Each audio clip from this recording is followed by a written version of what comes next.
Good morning my dear student. आज हम लोग मशीन डिज़ाइन में लेक्चर सीरीज 11 को डिस्कस करेंगे। जैसा कि माय डियर हम लोगों ने लास्ट लेक्चर में अपने rivet and welded design parts को डिस्कस करना शुरू किया था, जिसमें हम लोगों ने रिवेट क्या होती है उसके इंट्रोडक्शन के बारे में डिस्कस किया और different types of rivet joint के बारे में हम लोगों ने डिस्कशन किया था। तो आज का टॉपिक डियर हमारा उसी से रिलेटेड और आगे बढ़ेगा। जो हमारा होगा टॉपिक हमारा वही रहेगा, मशीन डिज़ाइन में रिवेट एंड वेल्डेड जॉइंट, जिसमें आज हम लोग पढ़ेंगे रिवेट मटेरियल क्या होता है, रिवेट कितने टाइप से और ज्वाइन किया जाता है, देन रिवेट फेल्योर कितने टाइप से होता है, देन रिवेट की फेल्योर होने के बाद उसकी इफिशिएंसी कैसे निकालेंगे, कितनी निकालेंगे, ये सारी चीज़ें हम लोग डियर आज के लेक्चर में सीखने वाले हैं। तो चलिए स्टार्ट करते हैं। देखिए आज का लेक्चर सबसे पहले डियर हम डिस्कस करेंगे मटेरियल ऑफ रिवेट क्या होता है। दैट मीन्स ये जो रिवेट हमारा बनाया जाता है डियर, ये रिवेट हमारा किस मटेरियल का बनाया जाता है। तो मैंने इसका शेप आपको बता दिया था, 3 टाइप का बनाया जाता है। फर्स्ट आपका होगा पूरा का पूरा सॉलिड होता है, पूरा का पूरा सॉलिड सेक्शन का बनाया जाता है। सेकेंड आपका क्या होता है डियर, ये सेक्शन आपका क्या होता है, हॉलो होता है। इस तरीके से हॉलो सेक्शन का बनाया जाता है। और थर्ड आपको मैंने बताया था, जैसे साइकिल की जो सीट कवर होती है इस तरीके से ऐसा होता है पिन, और इसे हम लोग क्या करते हैं, इस तरीके से ऐसे मोड़ देते हैं दोनों तरफ से, देन ये हमारा जॉइंट कंप्लीट हो जाता है। तो ये 3 शेप का मैंने आपको लास्ट लेक्चर में बता दिया था। अब इसके मटेरियल की बात करें डियर, तो हम ये जानते हैं कि रिवेट और रिवेट जॉइंट में जब भी 2 मशीन कंपोनेंट को हम बनाएंगे, उनको परमानेंटली बिल्ड करेंगे, जब एक्सेस क्वांटिटी में लोड या स्ट्रेस की वैल्यू हमारी इंड्यूस्ड हो, तो उस समय डियर हमारी रिक्वायरमेंट ये हो कि ना तो ये मशीन कंपोनेंट फेल हो, ना तो ये मशीन कंपोनेंट फेल हो। दैट मीन्स हम चाहेंगे कि ये रिवेट हमारा फेल हो जाए और बाकी ये दोनों मशीन कंपोनेंट हमारे सेफ रहें। देन हम क्या करेंगे, रिवेट को निकाल कर एक नया रिवेट रिप्लेस कर देंगे। तो हमारी रिक्वायरमेंट यही होनी चाहिए डियर कि ये जो रिवेट हमारा है ये एक वीकर एलिमेंट होना चाहिए, वीकर एलिमेंट होना चाहिए, ताकि आसानी से ये फेल कर जाए जब एक्सेस लोड और स्ट्रेस की वैल्यू को इंड्यूस हो वहां पर मशीन कंपोनेंट में। तो इसका मतलब डियर इसे हम बनाएंगे सॉफ्ट मटेरियल का, सॉफ्ट एंड डक्टाइल मटेरियल का बनाएंगे। अब यहां से आपको समझ में आ गया होगा कि रिवेट किस मटेरियल का बनाएंगे, सॉफ्ट एंड डक्टाइल मटेरियल का बनाएंगे। अब सॉफ्ट एंड डक्टाइल मटेरियल में डियर देखिए स्टील का यूज करते हैं, steel and it's alloy, steel और उनके एलॉय का यूज करते हैं रिवेट बनाने के लिए, लेकिन ये कुछ केस में यूज किए जाते हैं। बाकी मैक्सिमम के केस में डियर जो रिवेट का मटेरियल होता है वो होता है ABCD। आपको ये ट्रिक याद रखना है, ये कैसे, ये आपको ट्रिक याद रखना है रिवेट मटेरियल के लिए ABCD। एक तो स्टील एंड इट्स एलॉय, और अनदर जो हमारे होंगे A for aluminium, aluminium, B for brass, C for copper and D for duralumin. तो इन सारे मटेरियल के रिवेट हमारे बनाए जाते हैं। तो आपको रिवेट मटेरियल आसानी से याद हो जाएगा ABCD से। अब बात करते हैं डियर, देखिए the material of rivet must be tough and ductile. तो कैसा बनाएंगे, डक्टाइल नेचर का बनाएंगे, टफनेस ज्यादा होगी ताकि ज्यादा एनर्जी को एब्जॉर्ब कर सके। Then they are usually made of steel का हम लोग बनाते हैं, ब्रास का बनाते हैं, एल्यूमिनियम का बनाते हैं, कॉपर एंड ड्यूरेलियम का बनाते हैं।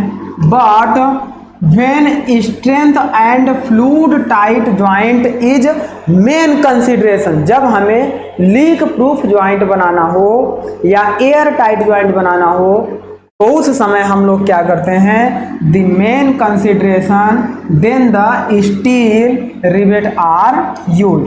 तो ये चीज आपको याद रखना है कि कुछ केस में स्टील मटेरियल का रिवेट बनाते हैं, और कब बनाएंगे, जब ज़्यादातर हमारा या तो लिक्विड टाइट ज्वाइंट बनाना हो या उसकी स्ट्रेंथ हाई रखनी हो, क्योंकि जब हम बात करने चल रहे हैं एल्युमिनियम, ब्रास,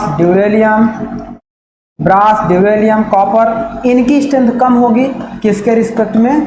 स्टील के रिस्पेक्ट में। तो ये हमारा हो गया डियर रिवेट का मटेरियल। आगे बढ़ते हैं, नेक्स्ट बात करते हैं रिवेट हेड। जो रिवेट की हम लोग पहचान करते हैं, क्लासिफिकेशन करते हैं, वो 2 टाइप से करते हैं। क्लासिफिकेशन ऑफ रिवेट अगर हम बात करें डियर, तो वो 2 टाइप से करते हैं। देखो, पहला तो इस रिवेट के हेड के अकॉर्डिंग करते हैं, और दूसरा इसका देखो ये हो गया शैंक, ये हो गया आपका टेल, और ये हो गया आपका हेड। रिवेट में जनरली 3 पार्ट होते हैं, हेड, शैंक या बॉडी एंड टेल। और रिवेट की हम लोग जो मतलब जो इंट्रोडक्शन करते हैं या क्लासिफिकेशन करते हैं, वो इसके हेड एंड शैंक के अकॉर्डिंग करते हैं। तो ये हमारा होता है रिवेट की पहचान। अब बात करेंगे शैंक के बारे में, हमने आपको डिस्कस कर दिया था। हेड के बारे में हम लोग पढ़ने चल रहे हैं। ये जो हेड होता है डियर, ये डिफरेंट शेप का होता है, और अलग अलग शेप के कारण इनका स्ट्रेंथ अलग होगी। देन हम लोग इसे अलग अलग जगह पर यूज करेंगे, डिफरेंट टाइप्स ऑफ यूजेस का हम लोग करेंगे। तो सबसे पहले देखेंगे, the snap head are usually employed for the structural work and machine riveting. अभी देखिएगा, हम पहले एक एक हेड देख लेते हैं कि हमारा कौन सा हेड कैसा होता है, तो उसके बाद हम इस स्लाइड में आ जाएंगे। फर्स्ट हम लोग देखेंगे डियर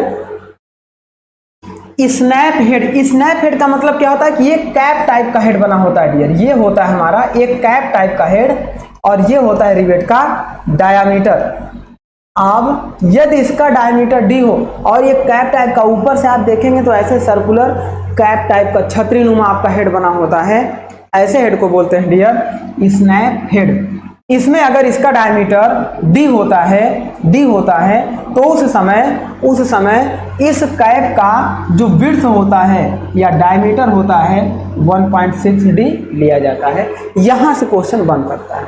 स्नैप हेड में हेड के डायमीटर के बारे में पूछेगा। यदि डायमीटर ऑफ रिवेट इसका d दिया हो तो उसके हेड का डायमीटर कितना होगा? 1.6d। ज्यादातर केस में 1.6d या 1.5d ही यूज करते हैं, इस चीज को याद रखेंगे।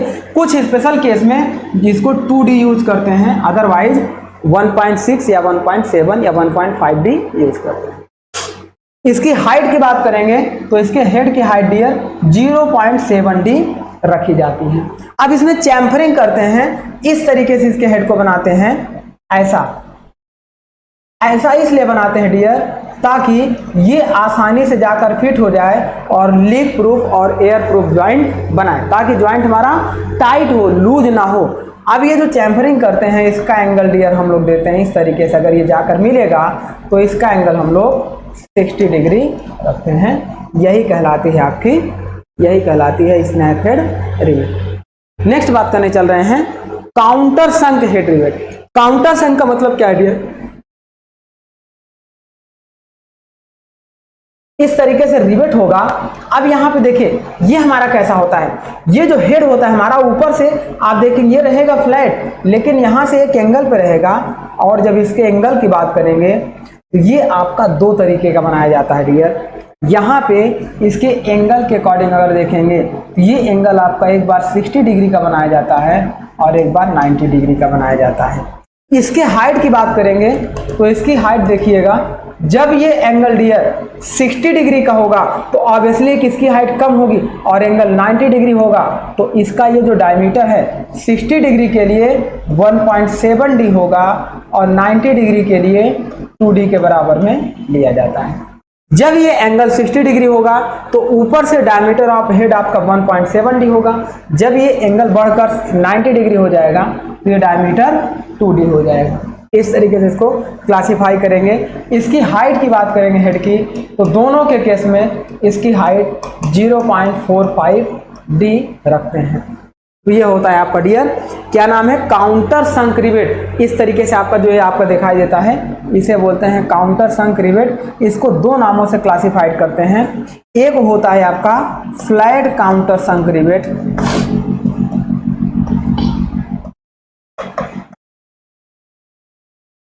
फ्लैट काउंटर संक रिवेट, और सेकेंड आपका होता है डियर राउंडेड राउंडेड काउंटर संक रिवेट। फ्लैट काउंटर का मतलब इसका हेड आपका जो होगा डियर वो फ्लैट होगा। राउंडेड का मतलब क्या होगा डियर, इसका हेड आपका इस तरीके से राउंडेड होगा, लेकिन ये एंगल आपका ऐसा ही बनेगा, बट इसका हेड आपका क्या हो जाएगा, राउंडेड हो जाएगा। राउंडेड काउंटर संघ को भी दो क्लासीफाई हम लोग करते हैं एंगल के अकॉर्डिंग।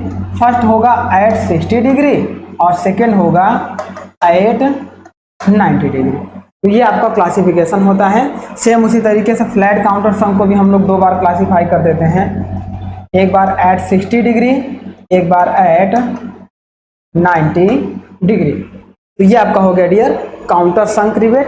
देन हम नेक्स्ट बात करते हैं कोनिकल हेड। कोन मतलब जैसे कोन टाइप का अगर हमारा इस तरीके से ये रिवेट की बॉडी हो और इसका जो हेड बने डियर ऐसे आगे जाए, ऐसे ऊपर से कोन टाइप का बन जाए, यहाँ पे नुकीला टाइप का बन जाए, ऐसे रिवेट को हम लोग बोलते हैं dear conical rivet. Conical rivet, conical head rivet. इसमें क्या होता है डियर, एंगल आपकी बात करेंगे तो देखो यहाँ से लेके यहाँ तक 60 डिग्री के अप्रॉक्स इसका एंगल रखा जाता है जब ये ऊपर हम चैम्फरिंग करते हैं। ऐसा चैम्फरिंग इसलिए करते हैं ताकि रिवेट प्रॉपर तरीके से फिट हो जाए। दैट मीन्स जब आप देखेंगे इसे तो हम लोग क्या करते हैं, इस तरीके से ऐसा बनाते हैं। ऐसा इसलिए बनाते हैं ताकि ये रिवेट आपका अच्छे से आपका फिट हो जाए। ये आपका होता है कोनिकल हेड रिवेट। इसका एंगल कितना होगा, 60 डिग्री होगा। देन इसके हाइट की बात करेंगे तो इसकी हाइट यदि रिवेट का डायमीटर d हो तो इसकी हाइट आपकी हो जाती है 0.8 d और इसका डायमीटर जो होगा डियर, इसका डायमीटर जो हो जाता है 1.6 d। मैक्सिमम के केस में 1.6 d ही यूज किया जाएगा। ये हमारा हो गया।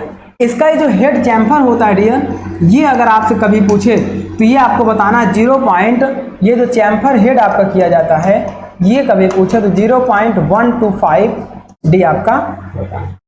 तो इस तरीके से ये हो गया आपका कोनिकल हेड रिवेट। नेक्स्ट बात करते हैं dear flat head rivet. Flat head rivet, अच्छा कोनिकल हेड के बाद फ्लैट हेड रिवेट। इसके पहले हम लोगों ने देखा काउंटर संक रिवेट। नेक्स्ट हम लोग देखेंगे, अच्छा काउंटर संक रिवेट की बात अगर यूज की बात करेंगे तो इसका यूज हम लोग शिप वगैरह में करते हैं। दैट मीन्स जहाज वगैरह में इस रिवेट का यूज करते हैं। जहाज को जोड़ने और बनाने में हम लोग किसका यूज करते हैं, काउंटर संक रिवेट। और इसी तरीके से अगर हम स्नैप हेड की बात करते तो इसका यूज हम लोग कंस्ट्रक्शनल वर्क में, मतलब संरचनात्मक वर्क में, ब्रिज गार्डर वगैरह को बनाने में इसका यूज करते हैं। कभी कभी यूज पूछ लिया जा सकता है। देन हम बात करने चल रहे हैं dear flat rivet. Flat rivet का मतलब क्या होगा, उसका हेड देखो, ये रिवेट की बॉडी हो गई और ये रिवेट इस तरीके से फ्लैट होगा, चपटे टाइप का होगा, कोई इसमें एंगल नहीं बना होगा। तो इस तरीके के रिवेट को हम लोग बोलते हैं फ्लैट रिवेट। और इसका यूज डियर क्या करते हैं, सीट मेटल शॉप में सीट को आपस में जोड़ने के लिए किया जाता है। पतली चादरों को, धातु चादरों को आपस में परमानेंटली वेल्ड करने के लिए किया जाता है। जैसे में जो पहले हमारी स्टील की बाल्टी आती थी, टीन की बाल्टी आती थी, तो उन बाल्टी को हम लोग क्या राउंड करके एक दूसरे के ऊपर लैप करते थे इस तरीके से, ये हो जाती थी आपकी बाल्टी। और यहाँ पे ये रिवेट हम लोग इस तरीके से लगा देते थे। और ये जो रिवेट लगती थी डियर, ये लगती थी फ्लैट हेड रिवेट। तो ये इसका यूज हो गया। नेक्स्ट बात करते हैं, इस तरीके का अगर आपका हेड दिखाई देगा डियर, देखिए जब आपका ऐसा हेड दिखाई देता तो ये होता काउंटर हेड हो जाता। लेकिन यही हेड आपका अगर ऐसा दिखाई दे जाए, अपोजिट देखो, अपोजिट साइड में दिखाई दे जाए, तो ये कहलाता है पैन हेड रिवेट। पैन का मतलब आगे जाके बिल्कुल पैन शार्प होता जा रहा है, तो ये कहलाता है pan head rivet. Pan head में जो कंस्ट्रक्शन बनाई जाती है डियर, वो कुछ इस तरीके से बनाई जाती है।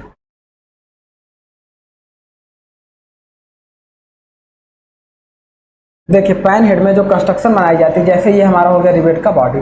अब इसमें जो कंस्ट्रक्शन बनाई जाएगी वो कुछ इस तरीके से ऐसी बनाई जाती है कि ऊपर वाला हेड जो है इस डायमीटर के बिल्कुल इक्वल हो। मतलब अगर ये डायमीटर d हो तो ये भी ऊपर का हेड भी आपका कितना होना चाहिए, डी होना चाहिए और ये वाला डायमीटर आपका कितना होना चाहिए डियर 1.6 डी होना चाहिए। तो ये आपका हो गया।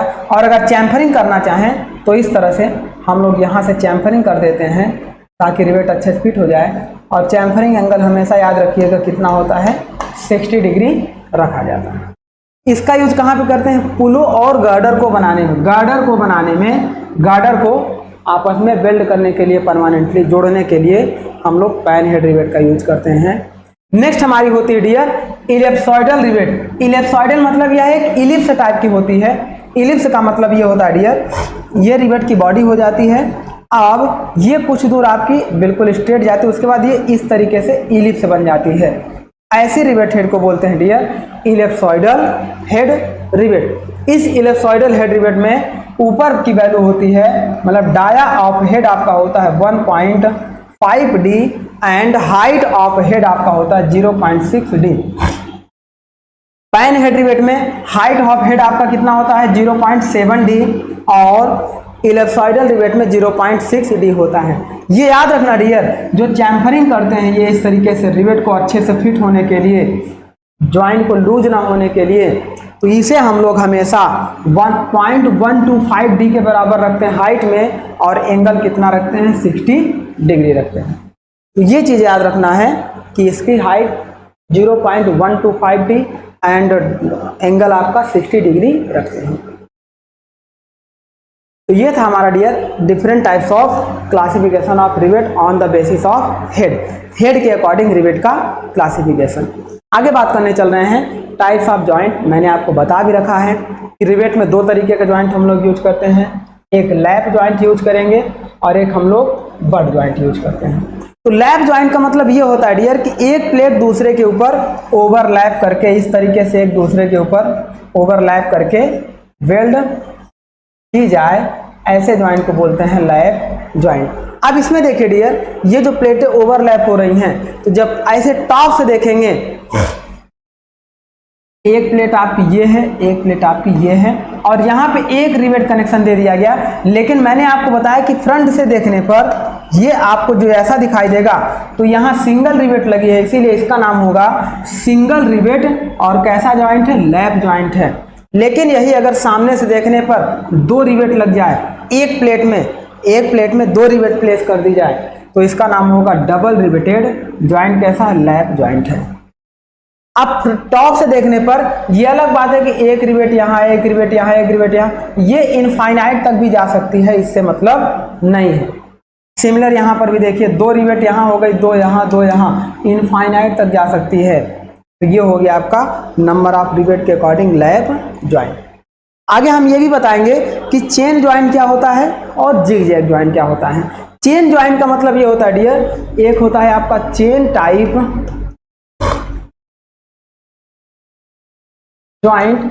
चेन टाइप का मतलब ये होता है, जैसे आप ये प्लेट मान लीजिए, इस प्लेट के ऊपर ये दूसरी प्लेट हमने ओवरलैप करा दी है। इसमें क्या है कि एक लाइन में, एवरी लाइन में रिवेट की जो कंस्ट्रक्शन होगी दी है, जैसे एक आपको कलर चेंज कर दें, जैसे देखिए एक रिवेट यहाँ प्लेस कर दिया, एक रिवेट यहाँ, एक रिवेट यहाँ। सिमिलर क्या होगा डियर, अगले रो में भी एक रिवेट, एक रिवेट, एक रिवेट। सिमिलर यहाँ पर भी ये रिवेट हम ऐसे प्लेस करेंगे। तो इस तरीके से डियर, ये जो ऐसा एक ही लाइन में रिवेट प्लेस हो रही है, इस रिवेट को बोलते हैं चेन टाइप रिवेट। नेक्स्ट बात करते हैं zigzag rivet. Zigzag rivet का मतलब ये होता है डियर, देखिए जिग जैग रिवेट,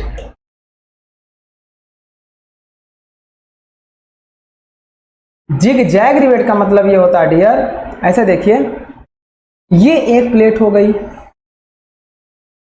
इसी पे एक दूसरी प्लेट ये हमने ओवरलैप करा दी और इन दोनों को हमें आपस में जोड़ना था।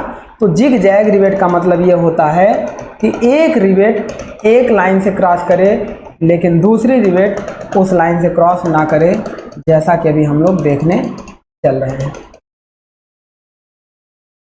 ये हमारा बन गया दो प्लेट। अब इसमें अगर रिवेट हम प्लेस करना चाह रही है, देखिए एक रिवेट यहाँ लगाया, एक यहाँ लगाया, एक यहाँ लगाया। नेक्स्ट रिवेट यहाँ ना लगा के हम यहाँ लगाएंगे जिग जैग मोशन में, इन दोनों का देखिए जिग जैग है। अगली बार यहाँ ना लगा कि यहाँ लगाएंगे, फिर यहाँ ना प्लेस करके यहाँ प्लेस करेंगे।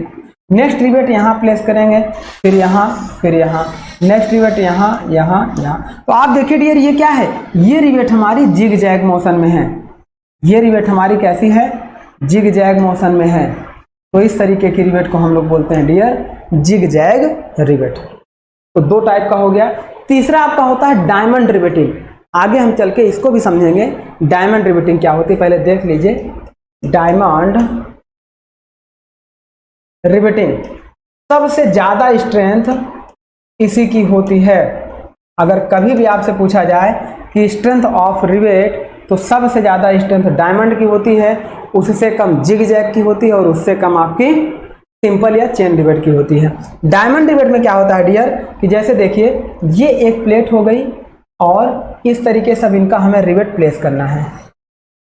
मान लीजिए कि हम दो बट ज्वाइंट बनाने चल रहे हैं। अब दोनों बट ज्वाइंट में डियर हम लोग क्या करेंगे, पहले रिवेट लगाना शुरू कर रहे हैं। डायमंड रिवेट ज्यादातर यूज, जिसे हिंदी में बोलते हैं हीरक जोड़, हीरक जोड़, जोड़, इस तरीके से हम इसे बनाने चल रहे हैं। तो यहां पे देखिए ये आपका प्लेट हो गया और ये जो हम लोग ड्रा कर रहे हैं ये axis of rivet, axis of rivet हम लोग ड्रा करने चल रहे हैं। अब इसमें देखिए डियर हम लोग रिवेट लगाएंगे। तो एक रिवेट सपोज करिए हम लोग, ये हो गया अगला एक्सिस आपका रिवेट का, ये पूरे के पूरे हमारे हो गए एक्सिस। और हम लोग ज्वाइंट जो ले रहे हैं डियर वो हम लोग ले रहे हैं बट ज्वाइंट, हम लोग बट ज्वाइंट ले रहे हैं। और बट ज्वाइंट में अभी दो प्लेटों को उनके एक्सिस के अकॉर्डिंग ड्रॉ करने चल रहे हैं। देखिए ये हो गई थी प्लेट 1 और ये हो गई थी प्लेट 2। अब रिवेट प्लेस करेंगे डियर, तो कैसे करेंगे देखिए हम लोग क्या करते हैं कि 1 2 3 4 इस तरीके से रिवेट लगा दिए। सिमिलर यहाँ पर देखिए हम लोग क्या करेंगे 1 2 3 4। चलिए कलर चेंज कर लेते हैं। नेक्स्ट हम लोग क्या करेंगे, इन दोनों के बीच एक रिवेट यहाँ लगाएंगे, एक रिवेट यहाँ लगाएंगे, एक रिवेट यहाँ लगाएंगे, इन दोनों के बीच एक रिवेट, इन दोनों के बीच एक रिवेट, इन दोनों के बीच एक रिवेट लगाएंगे। नेक्स्ट हम लोग क्या करेंगे डियर, इन दोनों के बीच एक रिवेट यहाँ, इन दोनों के बीच एक रिवेट यहाँ और इन दोनों के बीच एक रिवेट यहाँ, इन दोनों के बीच एक रिवेट यहाँ। नेक्स्ट हम लोग इन दोनों के बीच एक रिवेट और इन दोनों के बीच एक रिवेट। इस तरीके की जो रिवेट हमारी बनती है डियर ये हमारी कहलाती। चलिए एक और रिवेट हम लोग इस पे ले लेते हैं ताकि और ज़्यादा क्लियर हो जाए। ज़्यादातर जो यूज की जाती हैं वो यही वाली यूज की जाती है। सपोज करिए एक रिवेट हम यहाँ ले लेते तो इन दोनों का सेंटर यहाँ हो जाता, इन दोनों का सेंटर यहाँ, इन दोनों का सेंटर यहाँ, इन दोनों का सेंटर यहाँ और इन दोनों का सेंटर यहाँ आ जाता। सिमिलर इन दोनों का सेंटर ये हो गया, इन दोनों का सेंटर ये हो गया, इन दोनों का सेंटर ये हो गया और इसको आगे बढ़ा दीजिए आप और यहाँ पे देखिए इस तरीके की इन दोनों का सेंटर ये हो जाएगा। तो ऐसी रिवेट डियर कहलाती है डायमंड रिवेट। जब इसको आप पूरा का पूरा ड्रॉ करेंगे, इनको मैच कराएंगे तो ये इनका सेंटर कुछ इस तरीके से आकर मैच कर जाता है। इनका सेंटर कुछ इस तरीके से आकर मैच कर जाता है और इसको इसी फॉर्म में बनाया जाता है डियर, ताकि ये बिल्कुल इस तरीके के रिवेट को कहते हैं डायमंड रिवेट। तो सबका सेंटर आपका इस तरीके से ये ऐसे आकर मैच करता है, ऐसे आकर आपका मैच करता है। ऐसी रिवेट को बोलते हैं डियर डायमंड रिवेट। तो ये हो गया आपका नेक्स्ट टाइप ऑफ रिवेट। अगर स्ट्रेंथ की बात करेंगे तो आपका स्ट्रेंथ क्या होगा डियर, सबसे ज्यादा स्ट्रेंथ डायमंड रिवेट की होगी, उससे कम आपकी होगी जिग जैग रिवेट की होगी और उससे कम स्ट्रेंथ आपकी होगी डियर चेन रिवेट। तो ये हो गया आपका रिवेट। अब आइए बात करते हैं, देखिए लैप जॉइंट में इस तरीके का हमारा हो गया। अब इस लैप जॉइंट के बाद हम लोग बात करेंगे बट जॉइंट का। अभी इसको भी हम लोग समझेंगे, बैक पिच क्या होता है, आपका पिच क्या होता है, मार्जिनल लाइन क्या होती है, तो डायगोनल पिच क्या होता है, इन सबको हम लोग समझेंगे। तो ये हो गया आपका lap joint. Next butt joint क्या होगा, एक प्लेट दूसरे के ऊपर नहीं लैप होगी, वो एक दूसरे के सामने रखी जाएगी। देन हम क्या करेंगे, कवर प्लेट का यूज करके दोनों को जोड़ेंगे। तो ये होगा a butt joint is that in which the main plate are kept in alignment to the touching, मतलब टच करेंगे, दोनों प्लेटों को एक अलाइनमेंट पर लाकर टच करेंगे each other and cover plate is placed either on one side या on both side of the main plate। या तो हम लोग कवर प्लेट को एक साइड में लगाएंगे या दोनों साइड में। सपोज करिए कि ये दो प्लेट हो गई, आमने सामने दोनों को रख दिया, एक कवर प्लेट एक साइड में, एक कवर प्लेट दूसरे साइड में, और ये हम लोग रिवेट लगा देंगे। तो इस तरीके का ज्वाइंट कहलाएगा बट ज्वाइंट। देन क्या होगा dear, a single riveted joint is that in which there is a single row of rivet in a lap joint and there is a single row of rivet in each side of butt joint। Single rivet यह तभी कहलाएगी जब एक plate में number of rivet कितनी हो, 1 हो। ये मैंने लास्ट लेक्चर में अच्छे से पढ़ाया हुआ है। तो ये कहलाएगा आपका सिंगल रिवेट। डबल रिवेट कब कहलाएगा, जब एक ही प्लेट में रिवेट की संख्या 2 हो जाए इधर भी और 2 हो जाए इधर भी, ये कहलाएगा डबल रिवेट। तो ये हो गया आपका डियर रिवेट बट ज्वाइंट। जैसे आपका इधर दिखाई दे रहा है, एक प्लेट आपकी ये है और दूसरी प्लेट आपकी ये है, इसके ऊपर हम लोग ये कवर प्लेट लगाकर इसको वेल्ड कर दिए हैं रिवेट लगाकर। अब देखिए सामने आप टॉप से देखेंगे तो नंबर ऑफ रिवेट इनफाइनाइट तक जाएगी। सामने से देखने पर किसी एक प्लेट में, ये हो गई प्लेट 1, ये हो गई प्लेट 2, किसी एक प्लेट में नंबर ऑफ रिवेट कितनी है डियर, 1 है। तो ऐसी रिवेट कहलाएगी सिंगल रिवेट ज्वाइंट। और ज्वाइंट कैसा है, बट ज्वाइंट है, तो ये कहलाएगा single rivet but joint. Cover plate कितनी है, एक ऊपर एक नीचे, तो ये हो जाएगा single rivet double cover plate butt joint. तो ये इसका नॉमेनक्लेचर हो गया। A double rivet joint is that in which there are 2 row. जैसे देखिए डबल रिवेट का मतलब क्या हो गया, ये इस तरीके से कि एक प्लेट हमारी ये हो गई प्लेट 1 एंड ये हो गई आपकी प्लेट 2, ये हो गई आपकी plate 2।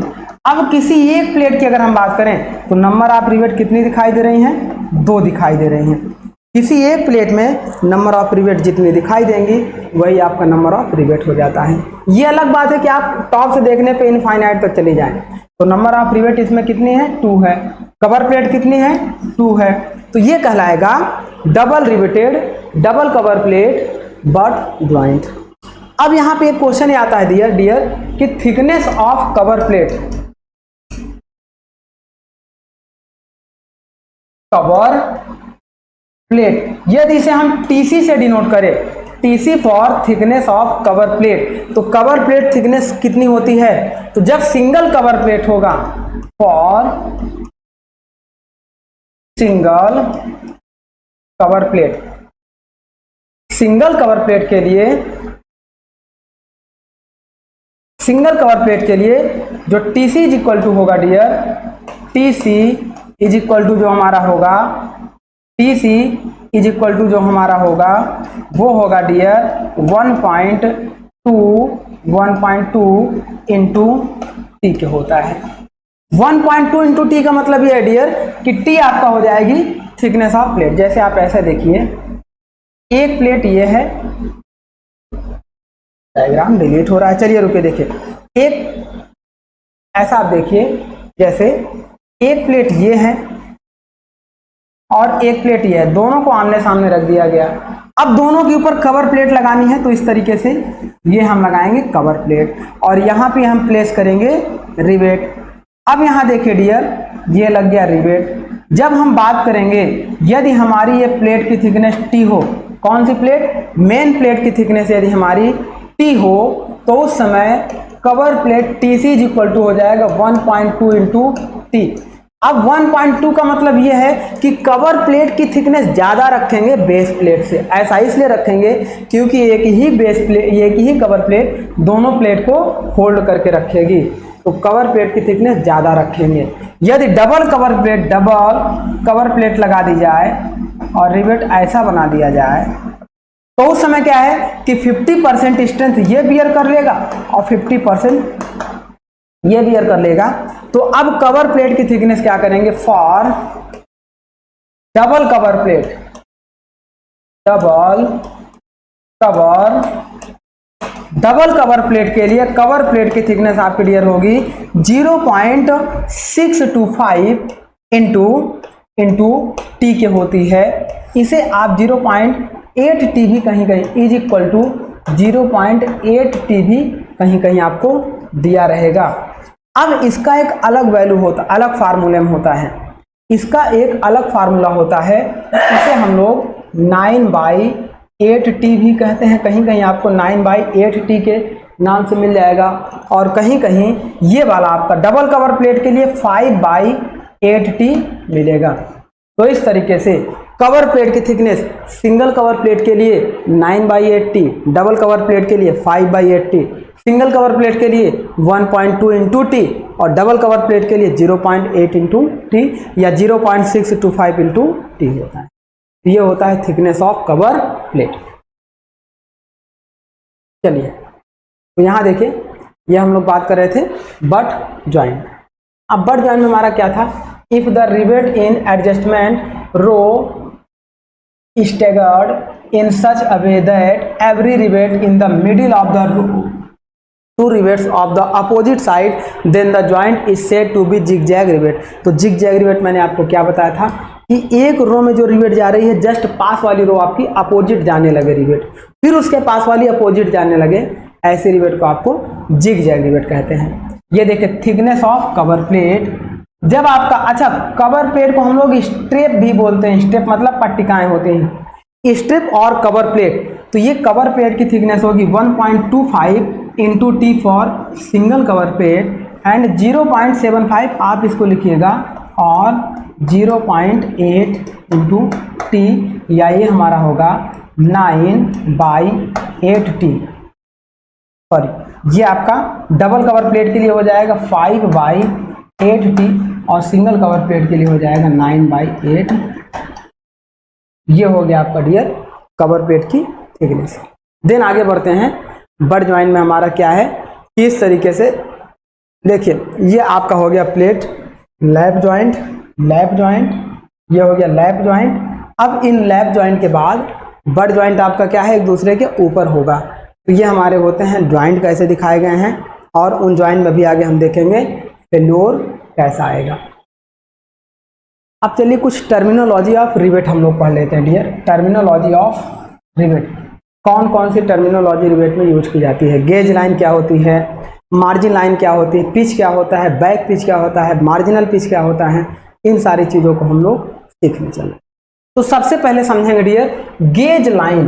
Gauge line is the line through the centre of rivet. जैसे आप देखिए टॉप से अगर हम देखना चाहें, मान लीजिए ये हो गया हमारा 2 प्लेट। अब इन 2 प्लेटों को हमें परमानेंटली जोड़ना है, परमानेंटली हमें जोड़ना है। तो हम यहाँ पे रिवेट लगाने चल रहे हैं। अभी आप देखिएगा, अब इस पे हम रिवेट लगाएंगे। सपोज करिए 1 2 3 4 1 2 3। ये हम चेन रिवेट की बात कर रहे हैं डियर, चेन रिवेट। अब इस चेन रिवेट में आप देखिएगा, जब इसका फ्रंट व्यू बनाएंगे, ये हो गई प्लेट 1, ये हो गई प्लेट 2, और हम डबल कवर प्लेट लगा दे रहे हैं। तो ये हो गया, या सिंगल कवर प्लेट लगा दे रहे हैं। ये होगा एक रिवेट, दूसरी रिवेट, और तीसरी रिवेट। एक, ये हो गया हमारा 1 2 3 सेंटर। तो ये हो गया 1 रिवेट, ये हो गया 2 रिवेट, और ये हो गया 3 रिवेट। अब इसमें जब इसका नाम रखेंगे डियर, तो ये देखिए कवर प्लेट आपकी सिंगल है, तो ये हो गया single cover plate, single cover plate. Rivet की संख्या एक प्लेट में कितनी है, 3 है, तो ये हो जाएगा ट्रिपल रिवेट,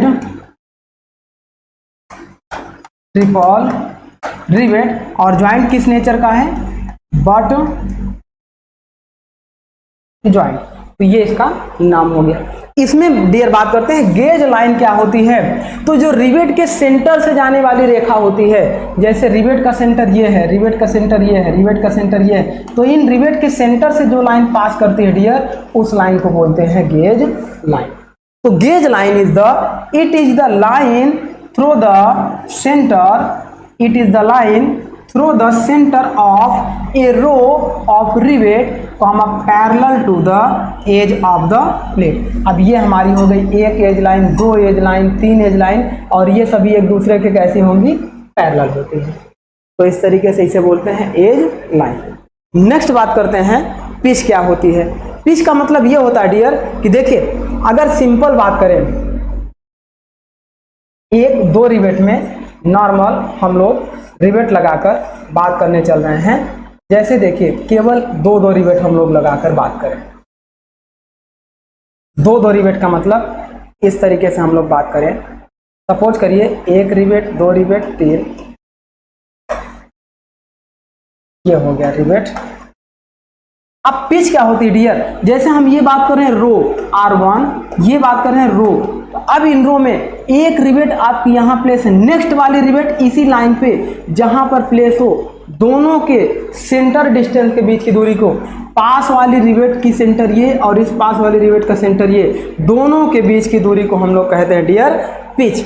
नेक्स्ट पिच हमारी क्या होगी, इस रिवेट का सेंटर और इस रिवेट का सेंटर, ये हमारा कहलाएगा पिच।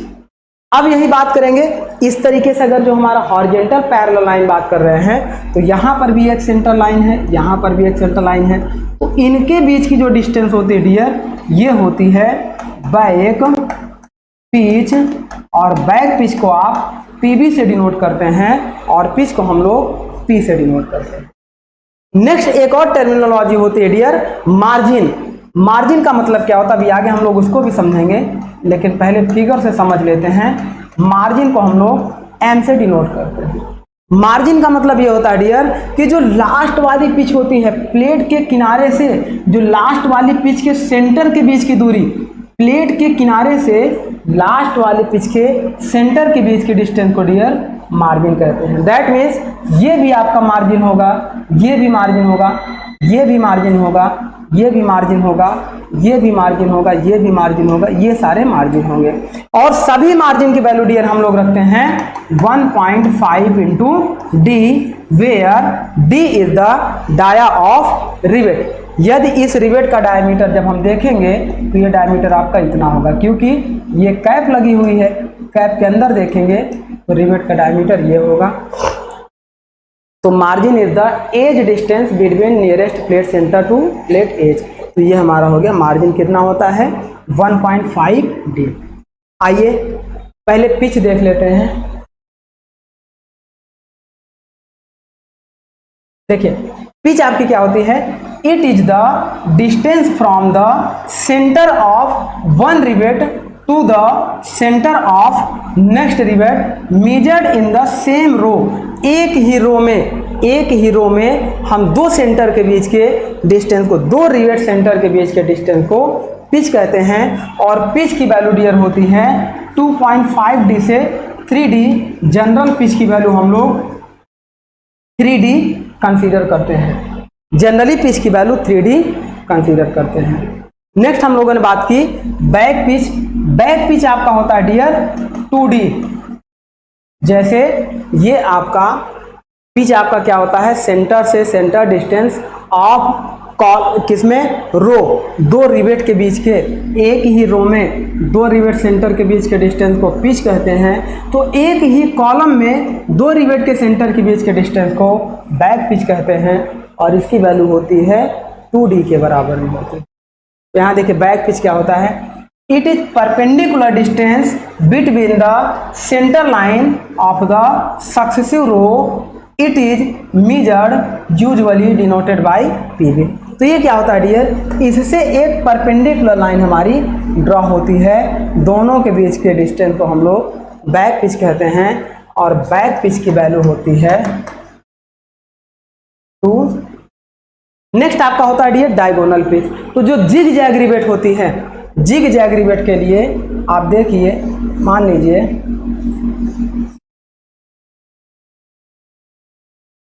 आप देखिए जिग जैग रिवेट के लिए बैक पिच क्या होगी। देखिए सपोज करिए कि ये हो गई प्लेट 1, ये हो गई प्लेट 2, एक रिवेट, दो रिवेट, और चलिए एक और ऐसे लगा दिए 3 रिवेट। अब एक रिवेट यहाँ लगेगी, एक रिवेट यहाँ लगेगी, फिर यहाँ रिवेट लगेगी, और ये ज़्यादा हो गया, चलिए इसको हटा देते हैं। देखिए ये ले लेते हैं प्लेट, ये ले लेते हैं, ये हो गया 2 प्लेट। चलिए इनकी डिस्टेंस 1 2 3, इनकी डिस्टेंस 1 2 3। सेम यहाँ पर ले लेते हैं 1 2 3 4 5। देखिए अब इस पे जब हम लोग रिवेट बनाएंगे डियर, ये हो गया आपका प्लेट 2 और ये हो गया प्लेट 1। रिवेट बनाएंगे तो देखिए एक रिवेट यहाँ लग गई, एक यहाँ लग गई, एक यहाँ लग गई, इन दोनों के बीच के सेंटर पे यहाँ लग गई, इन दोनों के बीच के सेंटर पे यहाँ एक यहाँ लग जाएगी, एक यहाँ, एक यहाँ। सिमिलर इस प्लेट में आएंगे तो इस प्लेट में भी क्या होगा डियर, एक रिवेट 2 3, 1 2 1 2 3। अब इसमें डायगोनल पिच क्या होगा डियर, दो डायगोनली रिवेट के सेंटर के पिच, पास की 2 डायगोनली रिवेट सेंटर के बीच के डिस्टेंस को डायगोनल पिच कहते हैं। ये भी डायगोनल पिच होगा, ये भी डायगोनल होगा, ये भी डायगोनल होगा, ये भी। तो ये सारे आपके क्या होते हैं डियर, ये एक प्लेट में ये सारे डायगोनल पिच होते हैं। इसके लिए ये डायगोनल, ये डायगोनल, ये सारे डायगोनल होते हैं। और डायगोनल पिच पीडी की वैल्यू होती है 2.5।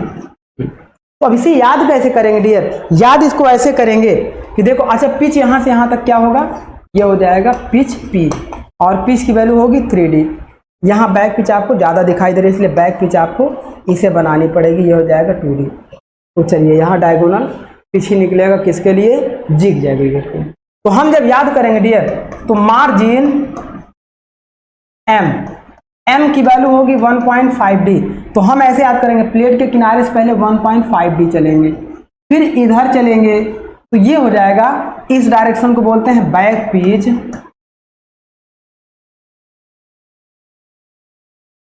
पीबी इज इक्वल टू होगा 2D के बराबर। देखिए 1.5 में 0.5 ऐड करेंगे तो बैक पिच आएगा।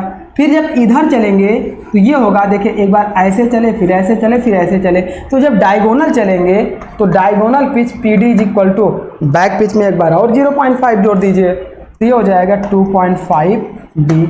अब इसके बाद इधर की बजाय इधर चलेंगे तो ये हो जाएगी पिच। तो पिच आपकी क्या होगी, इसमें एक बार और 0.5 जोड़ दीजिए, ये हो जाएगा 3। तो इस तरीके से इसको हम लोग याद कर सकते हैं। Margin 1.5D, back pitch 2D, diagonal pitch 2.5D, और आपका पिच 3D के बराबर में होगा। ये हो गया डियर आपका टर्मिनोलॉजी ऑफ रिवेट। इसमें आप देखिए मार्जिन एंड पिच, मार्जिन आपका क्या होता है 1.5D होता है। ये होता क्या है, it is the distance between centre of rivet hole to the nearest edge of the plate. Centre of rivet hole to the nearest edge of the plate, centre of rivet hole to the nearest edge of hole, ये आपका plate M, हर जगह पे M आपका same रहेगा। ये हो गया आपका मार्जिन। नेक्स्ट इस तरीके से ये डायग्राम आपको दिखाया गया है, ये हो जाएगा। अब एक और टर्म आता है डियर इसमें, कॉकिंग एंड फुलरिंग। रिवेट में एक टर्म आता है आपका कॉकिंग एंड फुलरिंग। तो रिवेट जॉइंट को लीक प्रूफ बनाने के लिए, leak proof and air proof बनाने के लिए कॉकिंग एंड फुलरिंग टूल का यूज किया जाता है, जिससे जॉइंट हमारा लीक प्रूफ बन जाता है। जैसे एक डिजाइन आपको दिखाई गई है डियर, ये जो टूल आपका है, इस प्लेट की अपर एज पर इस टूल से लगाकर यहाँ हैमरिंग एक्शन करते हैं, तो यह इस प्लेट को इस तरीके से कर देता है, जिससे यह क्या होता है, एक एयर प्रूफ या लीक प्रूफ जॉइंट बन जाता है। देन नेक्स्ट हम क्या करते हैं, एक टूल लेते हैं और इसके हेड पर लगाते हैं। देखिए इस टूल को लिया और यहाँ फिट किया रिवेट के हेड पर। नॉर्मली रिवेट का हेड आपका कैसा होगा डियर, इस तरीके का होगा, लेकिन जब इस टूल को लेकर यहाँ पे ऐसे लगाते हैं तो ये क्या होता है, हेड को इस क्रॉस सेक्शन का प्रेस करके कर देता है, जिससे इस क्रॉस सेक्शन में रिवेट का हेड थोड़ा सा कॉम्प्रेस हो जाता है। तो यहाँ से क्या होता है, लीक प्रूफ जॉइंट बन जाता है। अब यहाँ भी लीक प्रूफ जॉइंट बन गया है, सेम उसी टूल को यहाँ यूज कर लिया, एक ही टूल को रिवेट के हेड पर यहाँ यूज कर लिया और यहाँ यूज कर लिया। तो दोनों हेड आपके एयर प्रूफ और लीक प्रूफ जॉइंट बन गए। अब बात करते हैं, अगर इसी दूसरा टूल लिया, अभी भी लिक्विड यहाँ से लीक कर सकता है और यहाँ से लीक कर सकता है, तो एक अनदर टूल लिया और इसके हेड को कंप्रेस करते हैं और यहाँ पर हैमरिंग एक्शन करेंगे। ये हेड आपका पहले ऐसे था, अब ऐसे क्या हो गया, कंप्रेस हो गया। पहले ऐसे था, अब ऐसे कंप्रेस हो गया। तो इस तरीके के डिजाइन को हम लोग बोलते हैं कॉकिंग एंड फुलरिंग, जिसका मेन पर्पज होता है जॉइंट को लीक प्रूफ बनाने में। अब देखिए, जो रिवेट के हेड को, जो टूल रिवेट के हेड को लीक प्रूफ बनाता है उसे बोलते हैं कॉकिंग टूल, कॉकिंग टूल। और जो प्लेट के एज को शार्प करता है और लीक प्रूफ बनाता है उसे बोलते हैं फुलरिंग टूल। ये होते हैं कॉकिंग एंड फुलरिंग। फुलरिंग में जो आपका प्लेट शिफ्ट होती है डियर, ये जो प्लेट शिफ्ट होती है यहाँ से लेकर यहाँ के एंगल की बात करेंगे तो 10 डिग्री होता है, और तो यहाँ से लेकर यहाँ तक का एंगल होगा वो आपका हो जाएगा 80 डिग्री होता है। तो इस तरीके से 10 डिग्री एंड 80 डिग्री आपका एंगल होता है। और ये हो गया, देखिए कॉकिंग एंड फुलरिंग। इसका मतलब क्या है, in order to make the joint leak proof और fluid tight in pressure vessels, जैसे आपके स्टीम बॉयलर हो गया। अभी स्टीम बॉयलर में जो स्टीम जा रही है ट्यूब से, दो ट्यूब को जहाँ पे जोड़ा, अगर वहाँ से स्टीम लीकेज करने लगे तो हमारे लिए लॉस है। हम वहाँ पे क्या करेंगे, लीक प्रूफ ज्वाइंट बनाएंगे। तो प्रेशर वेसल्स में लीक प्रूफ ज्वाइंट बनाने के लिए like that steam boiler comma air receiver and tanks etcetera, steam boiler, air receiver, tanks, इन सभी को लीक प्रूफ बनाने के लिए कॉकिंग एंड फुलरिंग यूज किया जाता है। A process known as caulking is employed in this process a narrow blunt tool called caulking tool. एक नैरो टूल होता है और इस नैरो टूल को हम लोग क्या करते हैं, अप्लाइड करते हैं about 5 mm thick and 38 mm bits is used. जो आपका क्या होता है, टूल का स्पेसिफिकेशन होता है कितना, 38 mm आपका बिट्स में होता है और 5 mm आपका थिकनेस में। ये हो गया आपका कॉकिंग। देन बात करते हैं a more satisfactory way of making the joints stage is known as fullering, which has largely superseded caulking.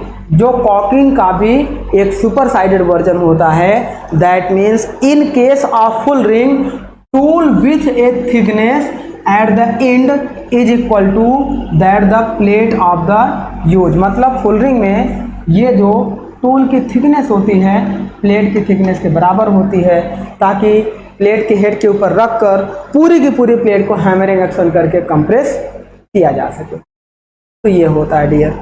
Next क्या होता है, such a way that the greatest pressure due to the blow occurs near the joint and given clean finish with the less risk damage of the plate. तो इस plate को without damage होने, बिना damage हुए इस पर हम clean finish देकर इसे लीक प्रूफ जॉइंट में कन्वर्ट कर देते हैं।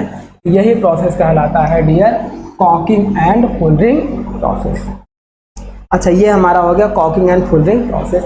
आगे जब हम बात करेंगे डियर कि रिवेट हमारा फेल कैसे होता है, नेक्स्ट हमारा होगा फेल्योर ऑफ रिवेट। एक इंपॉर्टेंट पॉइंट होगा, दैट मीन्स रिवेट जो फेल हो रहा है एक्सेस लोड या एक्सेस स्ट्रेस की वजह से, वो कितने टाइप से फेल होता है। तो बेसिकली अगर हम बात करें डियर, एक प्लेट हो गई, एक प्लेट हो गई, ये रिवेट लगा दिया। अच्छा, पहले मान लो इस प्लेट को इस डायरेक्शन में लोड लगा दिया, इस प्लेट को इस डायरेक्शन में लगा दिया। एक केस आपका ऐसा हो सकता है डियर, ये प्लेट ये इस रिवेट को यहाँ पे शेयर कर जाए, नेक्स्ट प्लेट आपकी ऐसे आगे बढ़ जाए और ये रिवेट आपका यहाँ चला आए, तो आपका क्या होगा, देखिए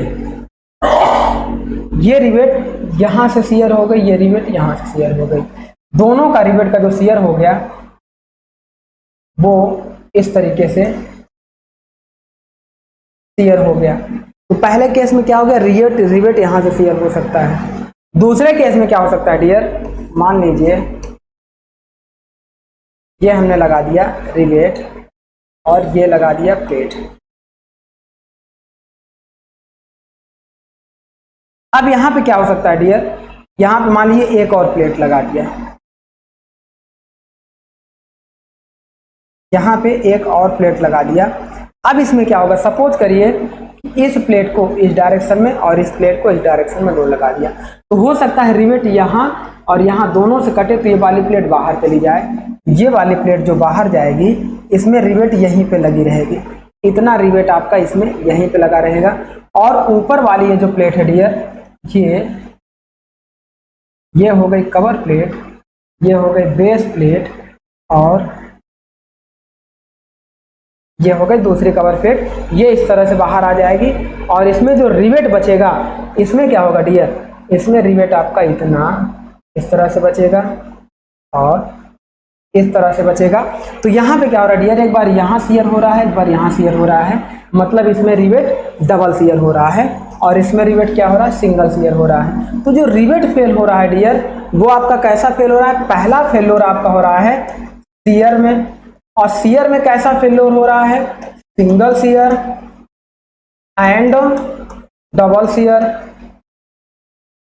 तो पहले केस में आपका क्या हो सकता है डियर, रिवेट आपकी फेल हो सकती है और रिवेट फेल होगी तो single share and double share.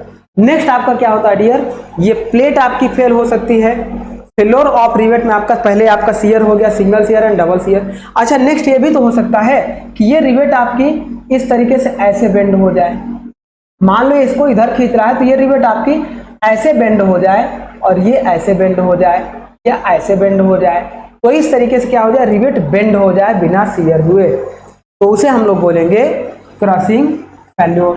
तो जो रिवेट आपका होगा डियर, फेल्योर ऑफ रिवेट, वो दो तरीके से फेल हो सकता है।